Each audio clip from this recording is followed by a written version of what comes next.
Olá, alunos JAF, sejam bem-vindos a mais uma videoaula. Professora Kelly de Biologia. Hoje nós iremos dar continuidade ao nosso assunto com citologia, que é o estudo da célula, mas antes já gostaria de convidá-los a se inscrever no canal JAF Conecta, a curtir os vídeos, compartilhar com os colegas. É muito importante que outros alunos tenham acesso a esse conteúdo, ok? Então vamos ao nosso assunto de hoje. Bom, falar de células é muito importante que a gente lembre alguns conceitos importantes. O primeiro conceito é que as células elas são formadas por três partes: membrana plasmática, citoplasma e núcleo. A membrana plasmática, que nós vamos estudar hoje, ela é essa parte mais externa da célula. O núcleo, certamente, ele é mais centralizado e ele que contém toda a informação genética da célula, responsável também por todo o comando celular. E o citoplasma é essa parte entre o núcleo e a membrana, que tem como principal função constituir, todas as organelas, onde ocorrem as funções, as funções vitais da célula, como respiração, digestão, que é executado pelas membranas citoplasmáticas, tá certo? Mas antes vamos ver também os tipos de célula. Nós já estudamos também que existem células procariontes e células eucariontes. Qual é a diferença básica entre esses dois tipos de célula? Primeiro, esse termo pró vem de primitivo, Então, células procariontes são células simples, células primitivas. E vocês podem observar nessa imagem que as células procariontes elas são células mais simples, que contém basicamente uma cápsula, parede celular, formada basicamente por uma substância chamada peptidoglicano. Ela tem aqui um citoplasma que não tem organelas membranosas, como vocês podem observar nessas imagens aqui das células eucariontes. Ela tem um material genético que está no citoplasma, porém ele não é protegido por uma carioteca, que é a membrana nuclear. Essa membrana ela separa o material genético do restante da célula em células eucariontes, como vocês podem observar aqui. Tanto essa célula vegetal como essa célula animal, as duas possuem núcleo definido. O que é que quer dizer isso? É ter uma carioteca, uma membrana, que vai isolar, que vai separar esse material genético do restante da célula. Mas podemos observar também outras diferenças. Percebam que a célula eucarionte, nós temos aqui várias organelas membranosas, como no citoplasma, como a mitocôndria, cloroplasto, retículo endoplasmático liso e rugoso. Aqui no caso da célula animal, nós temos também as mesmas organelas, exceto o cloroplasto. Nós temos também os centríolos, várias estruturas que vão desempenhar funções vitais da célula, como respiração, digestão, transporte de substâncias. Isso a gente vai ver com mais detalhes no slide, na aula de membranas citoplasmáticas, no caso, organelas citoplasmáticas, tá certo? E vendo aqui, observando as diferenças, ainda mais diferenças, percebam também a simplicidade de uma célula procarionte comparada a uma célula eucarionte. Células procariontes, elas são exemplos de células bacterianas, enquanto que as células eucariontes são todos os outros seres vivos, animais, vegetais, protistas, fungos, todos esses seres vivos têm célula do tipo eucarionte. Mas como eu falei, hoje nós iremos falar especificamente da membrana plasmática.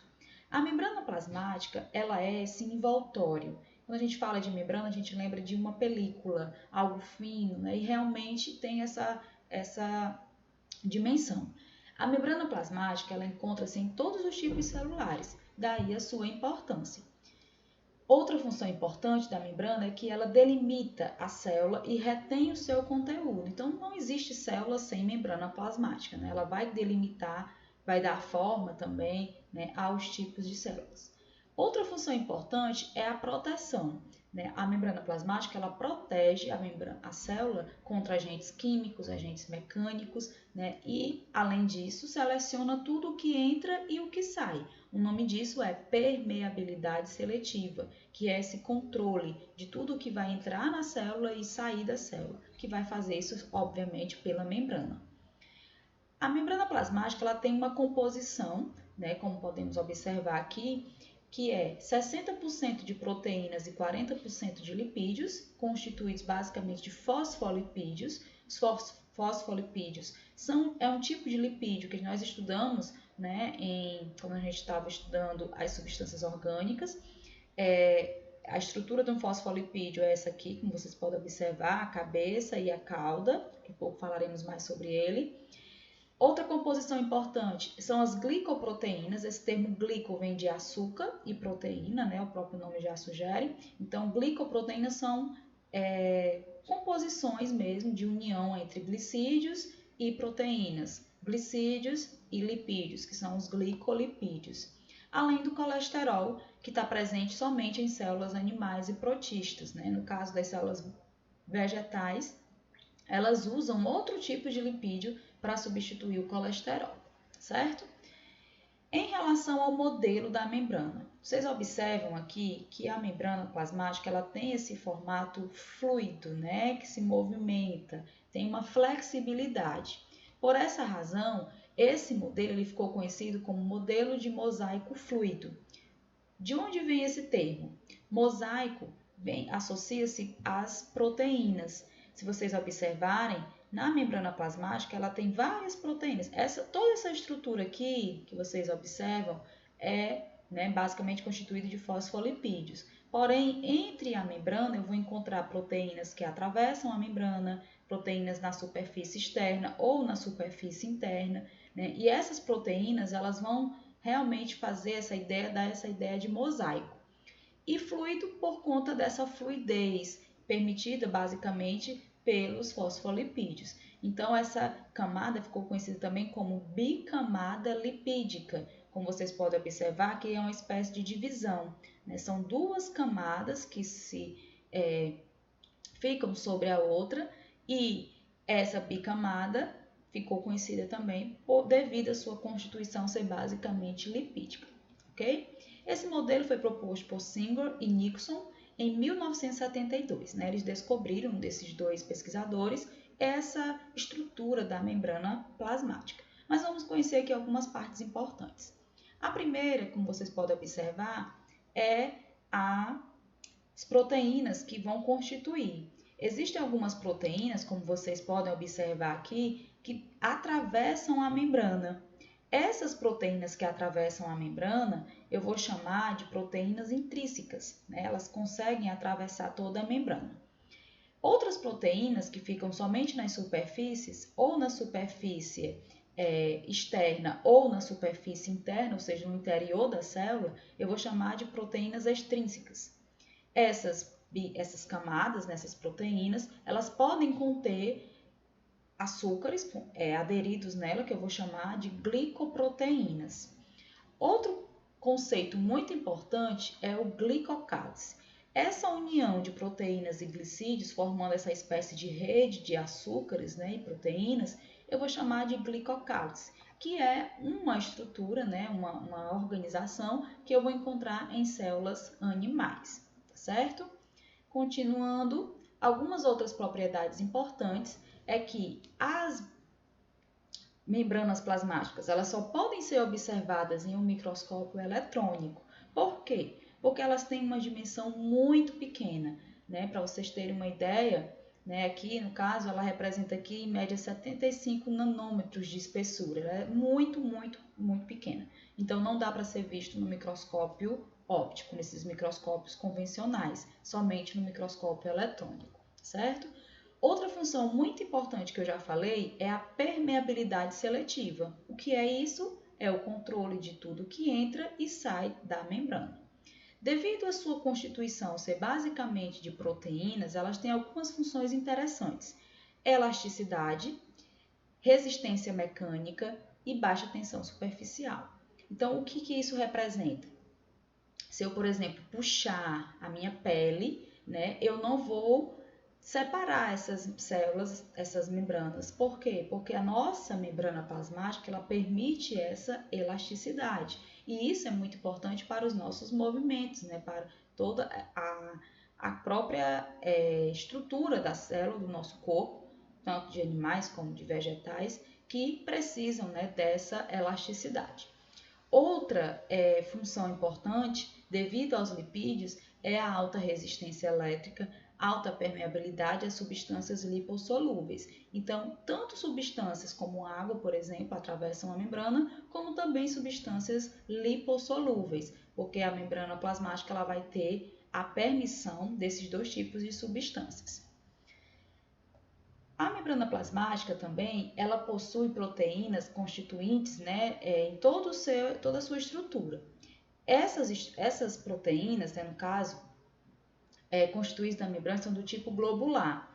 E os lipídios das membranas, eles são moléculas longas e anfipáticas. O que quer dizer isso? Primeiro, o que é o fosfolipídio? O fosfolipídio, como vocês podem observar, é essa estrutura, né, como eu mostrei, formada basicamente de fosfato e glicerol, que é uma extremidade que eu chamo de polar ou hidrofílica. O que quer dizer isso?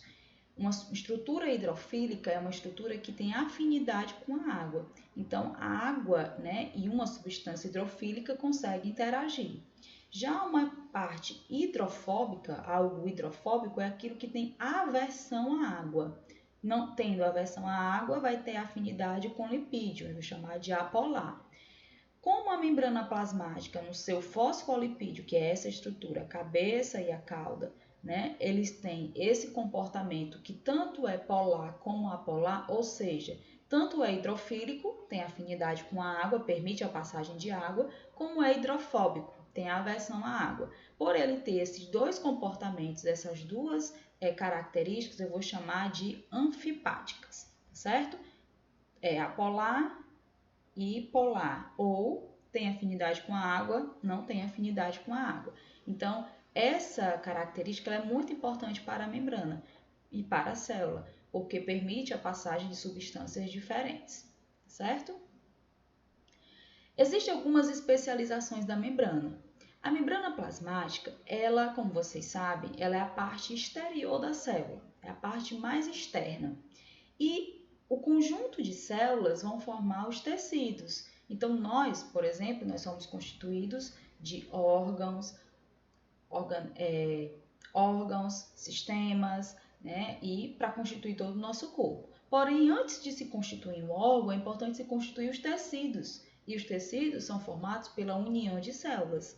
Essas células que se unem umas às outras, isso é um papel importantíssimo, né? Porque tanto permite a passagem de substâncias, né? A interação entre uma célula e outra. E isso é de fundamental importância para qualquer ser vivo.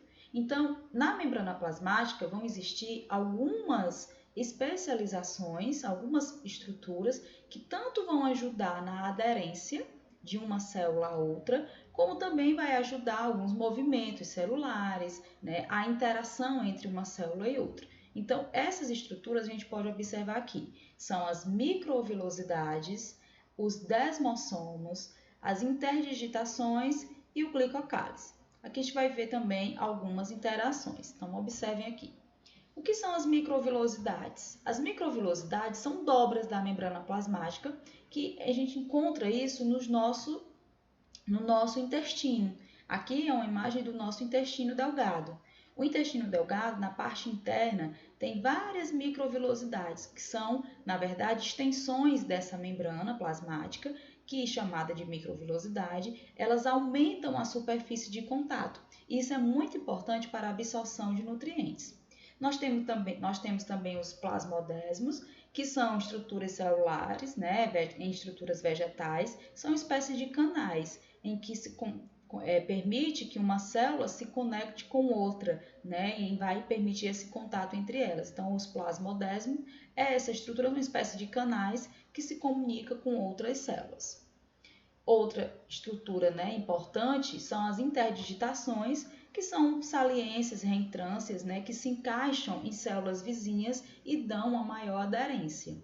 Os desmossomos, que também são estruturas, né, em áreas circulares, que têm a finalidade de aumentar ainda mais a aderência entre uma célula e outra. Isso faz com que, por exemplo, se eu fazer um movimento de puxar, né, a pele, eu não rasgue, né? Então, é muito importante que essas células elas estejam bem aderidas umas às outras. E os desmossomos ajudam isso. Muito importante lembrar, quando se tem, por exemplo, uma distensão muscular, é porque essas ligações, os desmossomos, eles foram rompidos, né? Então, basicamente, daí a importância, né, essas estruturas, né, essas aderências das membranas.